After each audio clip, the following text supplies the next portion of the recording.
جد کر گئے اختر رضا از علی قائد ملت سوڑا. السلام علیکم ورحمۃ اللہ وبرکاتہ.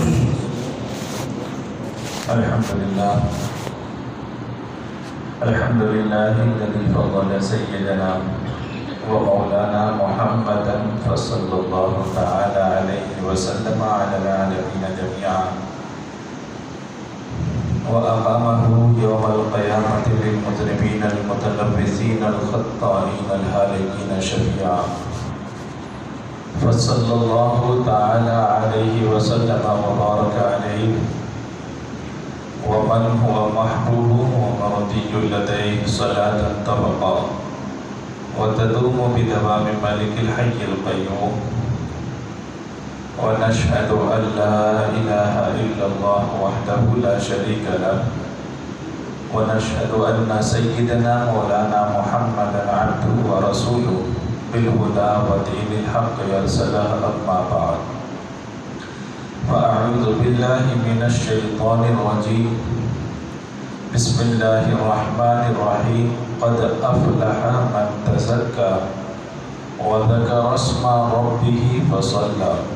صدق الله العظيم. وبلغنا رسوله النبي الأمين المتين الكريم ونحن على ذلك لمن الشاهدين والشاكرين والحمد لله رب العالمين. جن آیات کریمہ مقدسہ معطرہ کو میں نے پڑھا اس سلسلے میں کچھ عرض کرنے سے پہلے آئیے ہم اور آپ مل کر کے نہایت ہی عقیدت و محبت کے ساتھ دل کی اتھاہ گہرائیوں سے با آواز بلند درود پاک پڑھیں. اللہم صلی علی سیدنا مولانا محمد وعلی آل سیدنا مولانا محمد مبارک وسلم.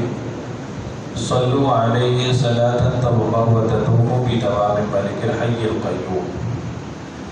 کامیابی کی ضمانت حق کے ساتھ وابستہ رہنے میں ہے، اور زندگی کا اگر کوئی سکون چاہتا ہے تو وہ کبھی بھی حق کو چھوڑ کر کے دنیا کی طرف مائل نہ ہو. دنیا ایک ایسی جگہ ہے جہاں اللہ نے ہزاروں خواہشیں پیدا کی ہیں، اور اسی وجہ سے اللہ کے حبیب نے فرمایا کہ دنیا خواہشوں کی پوری کرنے کی جگہ نہیں ہے. انسان خواہش کو دیکھتا ہے تو اس کی طبیعت ہوتی ہے وہ ہمیں بھی حاصل ہو جائے. یہی تو آزمائش ہے، اور اس آزمائش کو بار بار ہر سال مسلمانوں کو ایک مہینہ روزہ رکھ کر کے سمجھایا جاتا ہے. تمہارے سامنے پانی بھی ہے، تمہارے سامنے کھانا بھی ہے، لیکن سب کچھ ہونے کے باوجود بھی نہ پانی پینا ہے نہ کھانا کھانا ہے. اسی طرح سے اللہ تعالیٰ نے دنیا میں ہزاروں خواہشیں پیدا کی. ہر انسان چاہتا ہے میں دولت مند بنوں، مالدار بنوں، پیسہ ہو، زر ہو، جواہرات ہوں، اچھی عمارتیں ہوں، اچھی گاڑیاں ہوں، لوگ ہمارے پاس آئیں. اگر دنیاوی مال و دولت کے ذریعے سے کسی کو متاثر کرنا ہو تو یہ ایک اچھی بات نہیں ہوتی. خود دنیا میں کہہ دیا جاتا ہے یہ تو مال کے بلبوتے پر ایسا کر رہا ہے، اس کی اپنی کوئی خوبی نہیں ہے. ان چیزوں کو چھوڑ کر کے انسان اگر اپنے اندر خوبیاں پیدا کرے، مثال کے طور پر ٹھان لے کہ بولوں گا تو سچ ہی بولوں گا، سچ کے علاوہ کچھ نہیں بولوں گا. اس بات کا تہیہ کر لے کہ اللہ نے زندگی عطا فرمائی ہے تو زندگی بھر نماز پڑھ کے دکھاؤں گا، زندگی بھر اچھائیوں پر عمل کرتا رہوں گا. اگر اللہ رب العزت نے آنکھوں میں روشنی عطا فرمائی ہے تو اس بات کا حلف اٹھا لے کہ کسی فواحشات کو نہیں دیکھوں گا، اچھی چیزوں کو دیکھوں گا۔ زبان میں اللہ نے اگر قوت عطا فرمائی ہے تو انسان اس بات کا عہد کر لے کہ جب بھی بولوں گا تو اچھا بولوں گا ورنہ کچھ نہ بولوں گا۔ اگر یہ خوبیاں پیدا ہو جائیں تو انسان مومن بن جاتا ہے، اور اس کے برخلاف کچھ چیزیں پیدا ہو جائیں تو انسان منافق بن جایا کرتا ہے۔ پہلے انسان کبھی کبھی جھوٹ بولتا تھا، اب انسان کبھی کبھی سچ بولتا ہے۔ پہلے غداروں کی جماعت کم تھی، وفاداروں کی جماعت زیادہ تھی، آج غداروں کی ہی زیادہ ہے، وفاداروں کی کم ہے۔ آج دنیا میں سچ بولنے والے کہیں کہیں ملیں گے اور جھوٹ بولنے والے ہر جگہ آپ کو مل جائیں گے۔ تو اس دنیا میں انسان زندگی کیسے گزارے؟ قرآن نے واضح لفظ میں فرما دیا، قد افلح من تزکا۔ کامیاب وہ نہیں ہے جو جھوٹ بول کر کے زندگی گزارے، کامیاب وہ ہے جو اللہ سے خشیت رکھتا ہو، ڈر رکھتا ہو۔ اللہ کا ڈر اگر آ جائے تو آدمی حرام رزق نہیں کھائے گا۔ اللہ کا خوف اگر دل میں آ جائے تو وہ کبھی جھوٹ نہیں بولے گا، آنکھوں سے فواحشات کو نہیں دیکھے گا، زبان سے گالیاں نہیں دے گا، اور منہ میں کبھی حرام چیزیں نہیں ڈالے گا، شراب نوشی نہیں کرے گا۔ محرم الحرام کا مہینہ چل رہا ہے، امام عالی مقام کی شہادت بھی ہوئی اسی مہینے میں۔ 10ویں محرم الحرام کو امام حسن رضی اللہ تعالیٰ عنہ کے سلسلے میں گزشتہ جمعہ میں نے کچھ چیزیں آپ کے سامنے رکھی تھی۔ امام حسین رضی اللہ تعالیٰ عنہ، آخر وہ کون سی کمیاں تھیں اور وہ کون سی خامیاں تھیں جس کی وجہ سے یزید کے ہاتھوں پر بیعت نہ کی؟ ظاہر سی بات ہے، وہ جھوٹ بولتا تھا اسی لیے تو آپ نے بیعت نہ کی، وہ شراب پیتا تھا اسی لیے تو آپ نے بیعت نہیں کی، وہ زنا میں ملوث تھا اسی لیے تو آپ نے کبھی اس کو چاہا نہیں، وہ حرام کو حلال اور حلال کو حرام کر رہا تھا، اسی وجہ سے تو امام عالی مقام نے فرمایا کہ وہ تخت نشینی کا اہل نہیں ہے۔ آخر وہ نمازوں کو چھوڑ رہا تھا، تبھی تو حضرت امام عالی مقام رضی اللہ تعالیٰ عنہ نے کبھی زندگی بھر اس کی بیعت کو قبول نہ کیا۔ وہ خامیاں جو اس کے اندر پائی جاتی تھیں، اسی وجہ سے حضرت امام عالی مقام نے اس کے ہاتھ پر بیعت نہیں کی، اس کی بات کو نہیں مانا۔ تو مسلمانوں ہمیں غور کرنا پڑے گا، وہی خامیاں کیا آج کے زمانے میں نہیں پائی جاتی ہیں؟ انسان جھوٹ بول رہا ہے، جانتا ہوں میں کہ فلانا جھوٹ بولتا ہے، اس کے باوجود بھی ساتھ ہوں اس کے، فلانا حرام کام کرتا ہے، اس کے باوجود بھی ساتھ میں ہوں۔ کہ یزید کے پاس دنیا نہیں تھی، پوری حکومت تھی، تخت تھا، تاج تھا، فوجیں تھیں، اسلحہ تھا، کیا نہیں تھا اس کے پاس؟ لیکن بتاؤ، سب کچھ ہونے کے باوجود بھی کچھ بھی نہ رہا، اور جن کے پاس کچھ نہ تھا اللہ نے انہیں سب کچھ عطا فرما دیا۔ جنگ جو جیتی جاتی ہے وہ اسلحوں کی بنیاد پر نہیں، حقانیت کی بنیاد پر جیتی جاتی ہے۔ اگر کوئی انسان جنگ میں کامیاب ہوا تو غازی کہلاتا ہے، اور شہید ہو گیا تو اسے شہید کہا جاتا ہے۔ کامیابی دونوں صورت میں مومن کے ساتھ ہے، کامیابی دونوں صورت میں مومن کے ساتھ ہے، چاہے وہ جیت جائے چاہے وہ شہید ہو جائے، جیت جائے تب بھی غازی، اور اگر نہ جیت سکے تب بھی شہید۔ اللہ تبارک و تعالیٰ دنیا میں بھی شہرت عطا فرمائے گا، آخرت میں بھی بھلائی کے معاملے فرمائے گا۔ مسلمانوں، اور یہ ہمیں یاد رکھنا چاہیے کہ کوئی ہمیشہ رہنے کے لیے تو آیا نہیں ہے، تو اس زندگی پر ہم اپنے اعمال کیوں برباد کریں جو ہمیشگی کی نہیں ہے، جو ہمیشگی کی نہیں ہے۔ امام علی مقام، بتاؤ، ایک چھوٹا سا بچہ علی اصغر 6 ماہ 4 ماہ کا وہ بچہ جو دودھ پیتا تھا، اس کو لے کر کے جانے کی کیا ضرورت تھی؟ امام علی مقام نے یہی تو فرمایا، ظالموں تمہاری دشمنی میرے ساتھ ہے، اس دودھ پیتے ہوئے بچے کے ساتھ کیا ہے؟ اس دودھ پیتے ہوئے، یہ دودھ پیتے ہوئے بچے نے تمہارا کیا بگاڑا ہے؟ یہ دکھانا مقصود تھا کہ یقیناً وہ ظالم ہے، اگر وہ ظالم نہ ہوتے تو امام عالی مقام کی بات کو مان لیتے، امام عالی مقام کی بات کو مان لیتے۔ مسلمانوں، یہ محرم کا مہینہ ہمیں بہت کچھ سکھاتا ہے، سچ بولنا، دیانت داری کے ساتھ رہنا، حقانیت کے ساتھ رہنا، اور ہمیشہ اللہ پر یقین رکھنا، اور رزق حلال کو کھانا، غلط کو غلط بولنا اور صحیح کو صحیح بولنا۔ یہ درس ہمارا اسلام کا جو پہلا مہینہ شروع ہوتا ہے، اسی مہینے سے مسلمانوں کو سکھایا جاتا ہے کہ سچ کو سچ بولو اور جھوٹ کو جھوٹ بولو۔ کیا ان کا وقار کم تھا؟ امام حسین رضی اللہ تعالیٰ، امام حسن رضی اللہ تعالیٰ، ان کا وقار تو ایسا وقار کہ اللہ رب العزت نے جیتے جاتے زندگی میں اور جیتے جی ان کو جنتی ہی نہیں فرمایا، بلکہ جنتی نوجوانوں کا سردار فرمایا کہ جنت میں بھی جائیں گے، ایک تو اس کی ضمانت، اور جنت میں جانے کے ساتھ ساتھ جہاں دنیا میں سرداری ہے وہی آخرت میں بھی انہی کی سرداری چلے گی۔ پتہ چلا جب آخرت میں بھی انہی کی سرداری چلے گی تو وفادار وہی مانے جائیں گے جو امام عالی مقام کے نقش قدم پر چلتے ہوئے نظر آئے، اور صحیح وہی لوگ مانے جائیں گے جو امام عالی مقام رضی اللہ تعالیٰ عنہ کے بتائے ہوئے راستے پر پوری زندگی اپنی لگاتے، وہی لوگ کامیاب مانے جائیں گے۔ مرنے کے بعد بھی ہمیں کوئی سہارا دینے والا نہیں ہے، اگر جنت میں بھی جانا ہے تو انہی کے سہارے سے جانا ہے، اور رہنا بھی ہے تو انہی کے سہارے کے ساتھ رہنا ہے، تو چھوڑ کر کے کہاں جاؤ گے؟ امام یہ حضرت حسین رضی اللہ تعالیٰ پیدائش سے پہلے حضرت عباس رضی اللہ تعالیٰ عنہ کی اہلیہ نے خواب دیکھا، ام الفضل نے خواب دیکھا۔ کیا خواب دیکھا؟ سرکار کے جسم اطہر کا ایک ٹکڑا ان کی گود میں آ گیا۔ اب بڑا عجیب سا خواب تھا، جسم اطہر کا ایک ٹکڑا حضرت ام الفضل کے گود میں آ گیا۔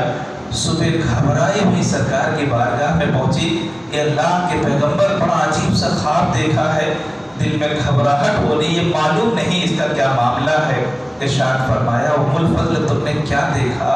ام الفضل نے عرض کیا اللہ کے پیغمبر میں نے یہ دیکھا کہ آپ کے جسم اطہر کا ایک ٹکڑا میری گود میں آ گیا۔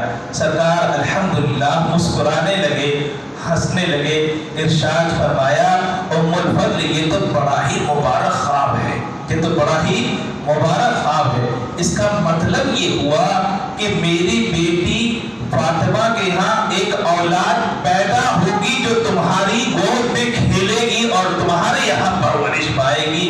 تاریخ اور احادیث مبارکہ اس بات کے گواہ ہیں کہ اس وقت جس کی پیدائش ہوئی وہ حضرت امام عالی مقام رضی اللہ تعالیٰ عنہ کی پیدائش ہوئی۔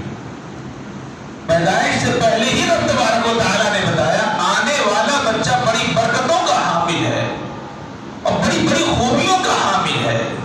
یہی بالکل ایک مرتبہ اداس بیٹھی، سرکار کے ہاں آئی، سرکار کی آنکھوں میں آنسو آ گئے، ڈبڈبا گئے، عرض کیا اے اللہ کے پیغمبر آپ کی آنکھوں میں آنسو کہاں؟ ہاں حضرت جبرائیل نبی آئے تھے، حضرت امام عالی مقام کو اپنے پاس رکھے ہوئے تھے، سرکار اشارہ کر کے فرمایا کہ ان کی شہادت کی بشارت دے کر کے گئے ہیں، اور اے ام الفضل وہاں، اے ام سلمہ وہاں کی مٹی بھی سرکار کائنات صلی اللہ تعالیٰ علیہ وسلم نے دی، اور کہا حضرت جبرائیل نے اس مقام کی ہمیں مٹی بھی عطا فرمائی ہے، جس دن یہ خون بن جائے، سرخ رنگ کی ہو جائے، سمجھ جانا کہ اب میرا لال دنیا میں نہ رہا، اب میرا لال دنیا میں نہ رہا۔ مسلمانوں آپ سوچ کر کے دیکھو، ابھی بچہ چھوٹا ہے، گود میں کھیل رہا ہے، دودھ پی رہا ہے، ابھی اپنے پاؤں پہ کھڑا نہیں ہو پا رہا، اس کی شہادت کی خبر اسی وقت مشہور ہو گئی، اور قربان جاؤ اللہ رب العزت نے اپنے حبیب صلی اللہ تعالیٰ علیہ وسلم کو کوئی ایسا اختیار نہیں جو نہ عطا فرمایا ہو، ہر اختیار عطا فرمایا۔ آ جائیے، آ جائیے، اندر ہی آ جائیے۔ کوئی ایسا اختیار نہیں ہے کہ نبی پاک صلی اللہ تعالیٰ علیہ وسلم نے کو اللہ رب العزت نے نہ عطا فرمایا، یعنی سارے اختیارات اللہ کے رسول صلی اللہ تعالیٰ علیہ وسلم کو اللہ رب العزت نے عطا فرمایا۔ ماشاءاللہ بہت دنوں کے بعد حریف بہت اچھی لگی، الحمدللہ میرے رب کا احسان ہے، میرا رب جب تک چاہے گا اس کا گھر آباد رہے گا، میرا رب جب تک چاہے گا اس کا گھر آباد رہے گا۔ الحمدللہ علی احسانہ۔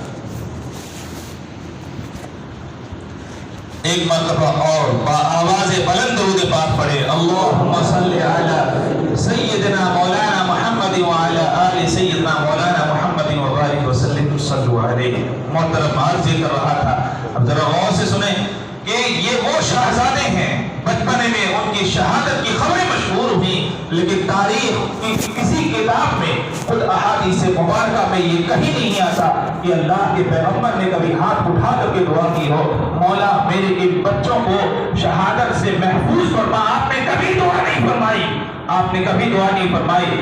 اللہ تبارک و تعالیٰ نے، اللہ کے حبیب صلی اللہ تعالیٰ علیہ وسلم نے جو دعا فرمائی وہ یہ دعا فرمائی، اے میرے مولا جب آزمائش کا وقت آ جائے، میرے شہزادوں پر آزمائش آ جائے تو ثابت قدم رکھنا، ان کے پاؤں میں تزلزل نہ پیدا ہو۔ اللہ کے رسول صلی اللہ علیہ وسلم نے یہ دعا فرمائی۔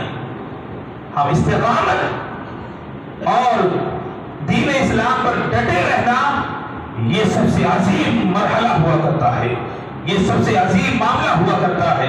اسی وجہ سے نبی پاک صلی اللہ تعالیٰ علیہ وسلم، اب سوچو جو پتھر کے پہاڑ کو سونا بنانے پر قادر ہو، کیا اپنے شہزادوں کو بچانے پر قادر نہیں ہو سکتا؟ ارے جو مدینہ المنورہ میں رہ کر کے مکے کی خبروں کو دے، مدینہ المنورہ سے نکلنے والی جاسوس جو 40 میل تک جا چکی ہو، سرکار مدینہ پاک میں بیٹھ کر کے بتائیں، علی پکڑ کر کے لاؤ وہ جاسوسی کر رہی ہے، ساری نگاہوں، آپ کی نگاہوں سے کوئی چیز مخفی نہ ہو، وہ ایسی چیزیں۔ اور سرکار کو اللہ نے ایسا اختیار دیا کہ پتھر کو چاہے سونا بنا دے، جو چاہے کر دے، لیکن آپ نے کبھی دعا نہ فرمائی، آپ نے کبھی دعا نہیں فرمائی۔ بات سمجھ میں آئی کہ آزمائش میں پڑ جانا یہ بڑی بات نہیں ہوتی، ثابت قدم رہ جانا یہ بڑی بات ہوا کرتی ہے۔ مولا کائنات رضی اللہ تعالیٰ عنہ صفین جنگ سے واپسی کے بعد ایسی مقام کربلا کے مقام سے گزرے، رک گئے دیکھ کر کے، اور پھر کہا یہ کون سا مقام ہے؟ لوگوں نے کہا تھا کہ اس کو کربلا کہا جاتا ہے۔ اللہ اکبر، آنسو بہنے لگے، آنسو بہنے لگے۔ ارشاد فرمایا یہی وہ مقام ہے جہاں پر میرا لال آئے گا، اونٹ باندھے جائیں گے فلانے مقام پر، کجاوے رکھے جائیں گے فلانے مقام پر، خیمے لگائے جائیں گے فلانے مقام پر، مسورات ہوں گے فلانے مقام پر۔ مولا کائنات نے کئی سال پہلے اس میدان کا ملاحظہ فرمایا، آنکھوں سے اشارہ فرمایا، یہاں یہ ہوگا، یہاں یہ ہوگا، یہاں یہ ہوگا، سب کچھ معلوم تھا۔ کبھی ہاتھ اٹھا کر کے دعا نہ کی، مولا میرے لال کو محفوظ فرما، کبھی دعا نہ کی۔ دعا نکلی تو یہی دعا نکلی، مولا اگر تو آزمائش میں ہی ڈالنا چاہتا ہے تو استقامت بھی عطا فرما دے۔ مسلمانوں، یہ ہمارے لیے سب سے بڑی دلیل ہے اور سب سے بڑا سبق ہے کہ دنیا میں رہو گے تو آزمائش میں ڈالے جاؤ گے، چاہے وہ کاروبار کے اعتبار سے ہو، زمین جائیداد کے اعتبار سے ہو، قانون کے اعتبار سے ہو، تمہارے حق تلفی کے اعتبار سے ہو۔ وہ مسلمان ہی کیا جو آزمایا نہ چاہے، اور شکوہ کرنے کے بجائے رب کا شکر ادا کرنا سیکھو کہ رب نے ہمیں آزمائش میں ڈالا تو وہ چاہتا ہے تبھی تو ہمیں آزمائش میں ڈالا۔ ہمیں خوش ہونا چاہیے کہ ایک چھوٹی سی زندگی میں آزمائش میں ڈال کر اللہ تبارک و تعالی ہمیشگی کی زندگی جو عطا فرمائے گا وہ آسائشوں کی زندگی عطا فرمائے گا۔ فیصلہ کرنا ہمارے اوپر ہے۔ رب تبارک و تعالی نے چھوڑ دیا کہ تم چاہو تو دنیا کا فیصلہ کر لو، تم چاہو تو آخرت کا فیصلہ کر لو۔ یہی امامین کریمین ہیں، حضرت فاطمہ الزہرا رضی اللہ تعالی عنہ بھاگتی ہوئی آئی سرکار کی بارگاہ میں، عرض کیا شہزادے صبح سے گھر میں نہیں ہیں، صبح سے گھر میں نہیں ہیں۔ اے اللہ کے پیغمبر پتہ نہیں کہاں چلے گئے، معلوم نہیں ہو پا رہا کہ وہ کہاں چلے گئے ہیں۔ اللہ کے حبیب صلی اللہ تعالی علیہ وسلم اپنے حجرے مبارکہ سے بھی باہر بھی نہ نکلے، حضرت جبرائیل سدرہ چھوڑ کر کے تشریف لائے اور ارشاد عرض کیا اللہ کے پیغمبر پریشان ہونے کی ضرورت نہیں ہے، اگر وہ باہر گئے ہیں تو میرا رب ایسا ہے جو اندر بھی حفاظت فرماتا ہے اور باہر بھی حفاظت فرماتا ہے۔ اللہ تبارک و تعالیٰ نے دونوں شہزادوں کے لیے ایک فرشتہ مقرر فرما دیا ہے، وہ ان کی حفاظت پر مامور ہے، اور فلانی جگہ پر شہزادے آرام کر رہے ہیں۔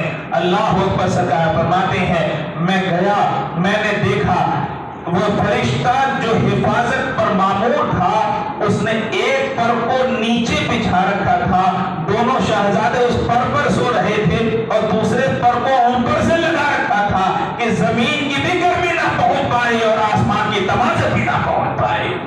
جن کے بچپنے کا عالم یہ ہو، سوچو ان کی جوانی کیسی ہوگی اور ان کی استقامت کیسی ہوگی۔ یہی حضرت شہربانو 2 محرم الحرام کو قافلہ کربلا میں پہنچ چکا تھا۔ 2 محرم الحرام سے لے کر کے 7 محرم الحرام تک دونوں فریق کے درمیان میں گفتگو ہوتی رہی۔ ابن سعد آ چکا تھا اور گفتگو کا معاملہ چلتا رہا۔ امام علی مقام نے بہت سمجھانے کی کوشش کی کہ صلح و مصالحہ سے کوئی مسئلہ طے ہو جائے۔ ابن سعد کو ایک مرتبہ پیغام بھیجوایا کہ میں تم سے بات کرنا چاہتا ہوں۔ رات کے اندھیرے میں 40 گھوڑ سوار ادھر سے بھی نکلے، 40 گھوڑ سوار ادھر سے بھی نکلے۔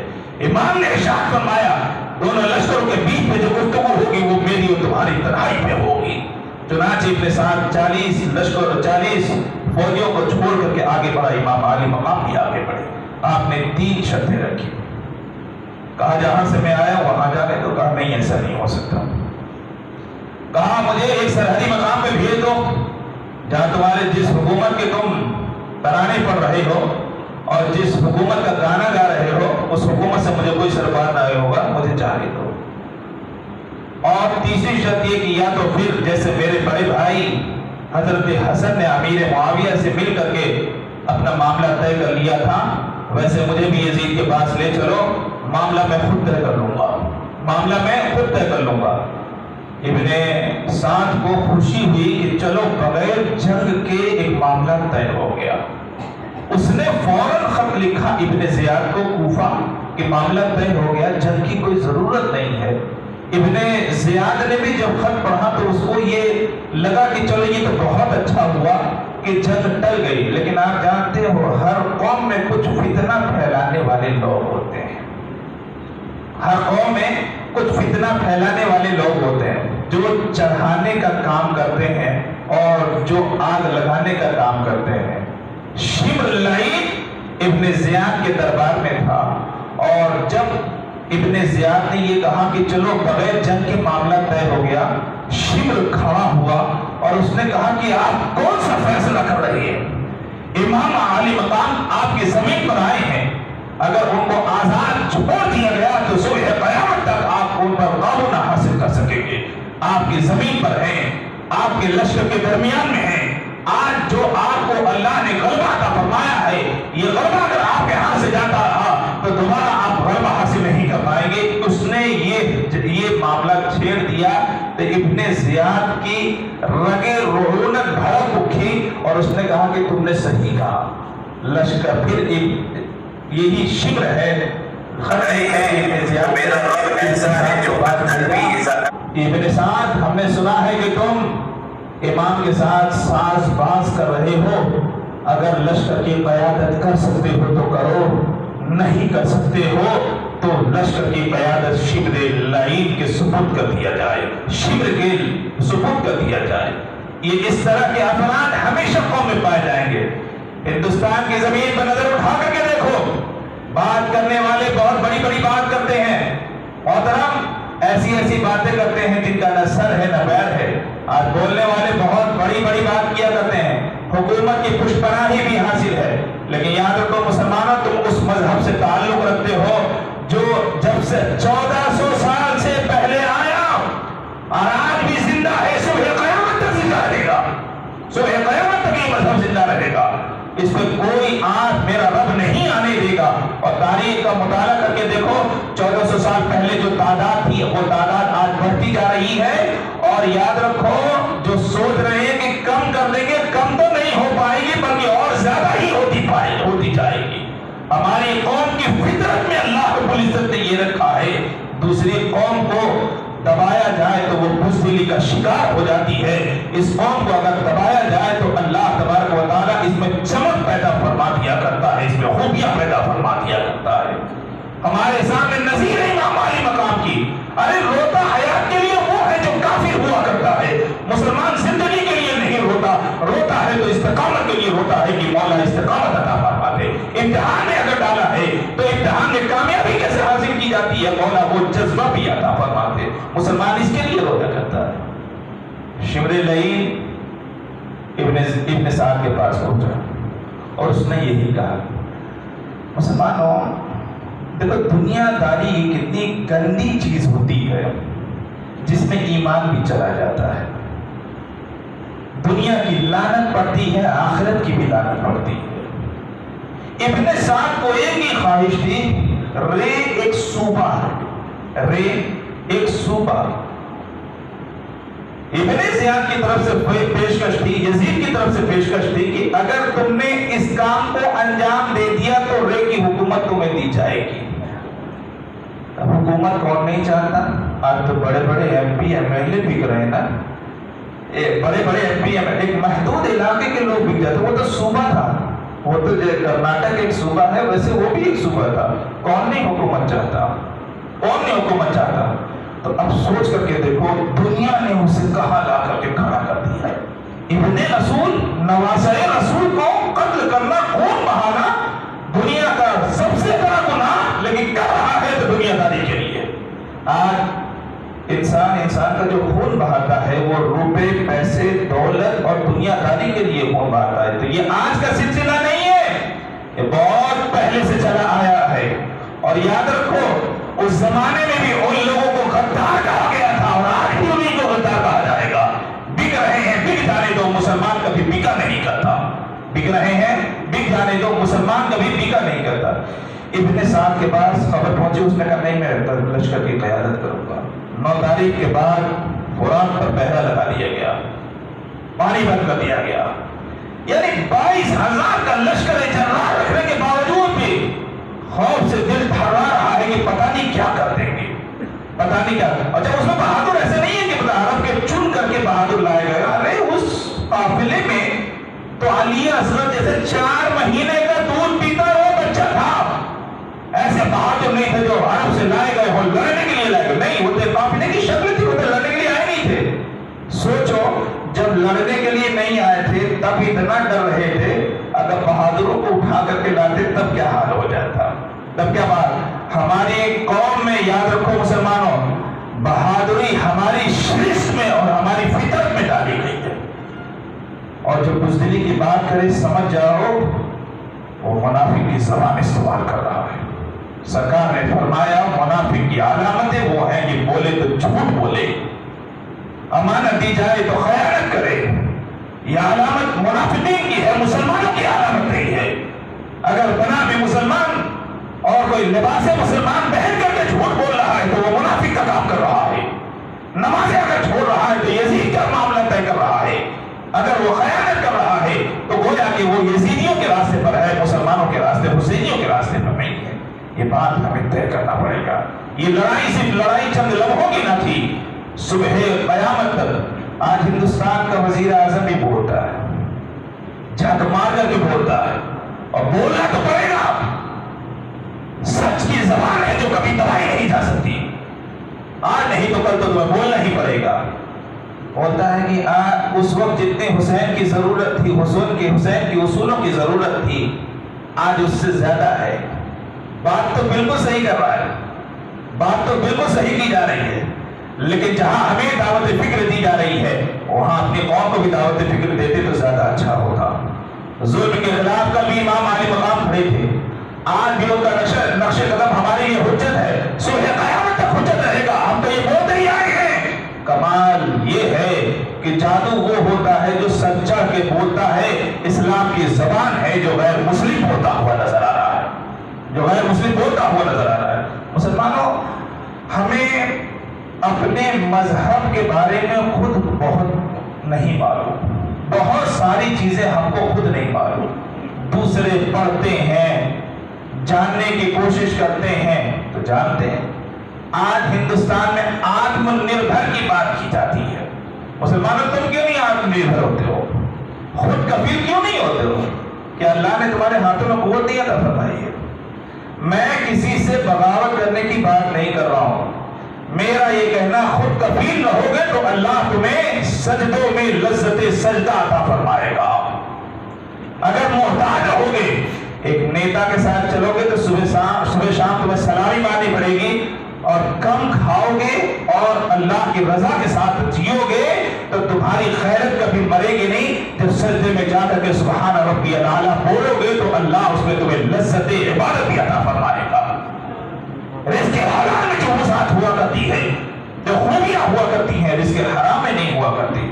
آج ضرورت ہے امام عالی مقام کے مشن کو لے کر کے چلنے کی، آج ضرورت ہے ان کے مشن پر عمل کرنے کی، آج ضرورت ہے کہ ان کو ہم اپنا حقیقی قائد مانیں، آج ضرورت ہے کہ جن وجوہات کی بنیاد پر انہوں نے بیعت یزید کو تسلیم نہیں کیا، ہمیں بھی ان افراد کو تسلیم نہیں کرنا ہے۔